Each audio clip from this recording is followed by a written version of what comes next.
قدرمنو عزتمنو نن سبا چې موږ په دا معاشره کې ګورو د یو مریض د عیادت په نامه د هغه د پوښتنې په نامه سخت ضرر او تکلیف ورسي. یو خو په دغه تکلیف کې د فیسبوک غټ کردار ادا کړی دی چې یو غټ سړی مریض چې راسي نو دنیا روان یې هغه غریب په کرسۍ کې ناست و دې ته ولاړ شه دې ته ولاړ شه 3 ورځې 4 ورځې د هغه عکسونه دي تصویران یې فیسبوک په ډک کې فلانی مریض دي د هغه پوښتنې نه روان دا د عیادت سلسله د پوښتنې سلسله لا ختم سوی نه هغه غریب دې ته مجبوره کړي چې بیا یې هسپتال ولاړ شي. نو تاسې راسئ دا د پیغمبر علیه صلات وسلام فرمان واورئ په دې باره کې او د عبدالله بن مبارک رحمه الله چې هغه مریض و یو کس څومره تکلیف ورورسه. د پیغمبر علیه صلات وسلام فرمان دی من عاد منکم فلیخفف چې تاسو د یو چا پوښتنه کوئ عیادت یې کوئ مریض له ورلاست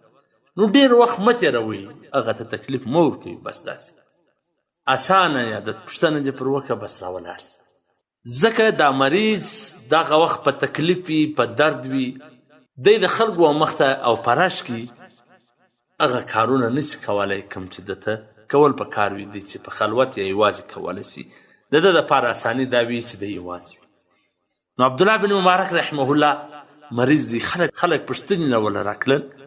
یو سړی رالی کښېناستي د ولاړېدو نوم هم نه خلک ځي او راځي ځي او راځي ځي او راځي دی نه ولاړې شي.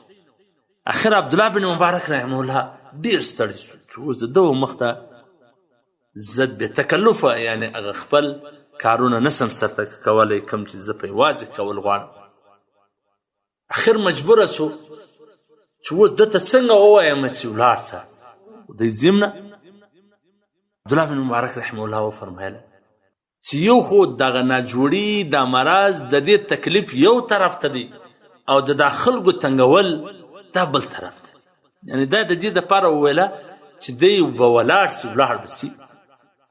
خو هغه پر ځای د دې چې ولاړ سي ولاړ سي هغه ورته وویل عبدالله بن مبارک رحمه الله ته چې زه دروازه وتړم چې څوک نسي راتلی. عبدالله بن مبارک رحمه الله سوچ چې ته دا د الله بنده وګڼو زه دې دپاره وایم چې دی ولاړ سي دی دروازه تړي دی د لرې راته کښېني. نو عبدالله بن مبارک رحمه الله ورته وفرمیل وویې تړه خو د بنې خواڅه د دننه خواڅه نه یعنې چې ته اوس د بنې خواڅه دروازه وتړه. اصلاحي خطبات جلد نمبر 6 صفحه نمبر 209 شیخ الاسلام مفتی محمد تقی عثماني صاحب فرمایي چې په داسې حالاتو کې په داسې طریقو کې چې سړی ډېر په تکلیف وي نو که د چا څه اعراض وکړي مشکل نه لري. په عام حالات کې به یو څوک چې میلمه وله راسي دی به دا نه څرګندوي چې زه ستاسو تنګ یم خو په داسې حالاتو کې چې هغه په تکلیف وي مریض وي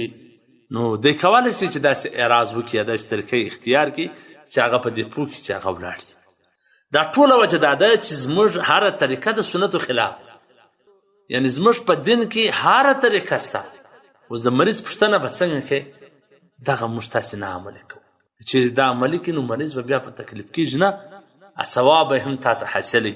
هسې نه چې پر ځای د ثواب ته نور ګناهګار هسې دغه ځای را روان نو په دې کې باید موږ تاسې څه خیال وساتو.